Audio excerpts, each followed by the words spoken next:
Hi friends, welcome back to cyber friend YouTube channel. আজকের ভিডিওতে আমরা দেখব যে কোনো টেবিল রেঞ্জকে আমরা নর্মাল রেঞ্জে কিভাবে কনভার্ট করতে পারি।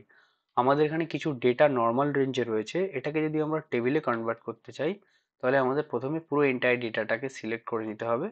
অ্যান্ড আমরা কিবোর্ড থেকে যদি কন্ট্রোল+T প্রেস করি অ্যান্ড এন্টার করে দিই তাহলে আমাদের এই নর্মাল ডেটাটা টেবিল রেঞ্জে কনভার্ট হয়ে গেল। এবার আমরা দেখব যে এই টেবিল রেঞ্জের যে ডেটাটা রয়েছে সেটাকে আমরা নর্মাল রেঞ্জে কিভাবে কনভার্ট করব। তো টেবিলটাকে নর্মাল রেঞ্জে কনভার্ট করার জন্য আমাদের প্রথমে টেবিলের কোনো একটা সেলকে সিলেক্ট করতে হবে।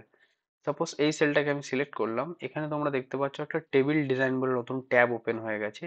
এই ট্যাবে আমরা যাব, এখান থেকে কনভার্ট টু রেঞ্জে ক্লিক করলে আমাদের এখানে পপ আপ ডায়লগ বক্সে শো করছে যে আমরা এই টেবিলটাকে নর্মাল রেঞ্জে কনভার্ট করতে চাই কিনা। এখান থেকে আমরা যদি ইয়েস করে দিই আমাদের টেবিলে যে ফিল্টার ছিল সেগুলো রিমুভ হয়ে গেল।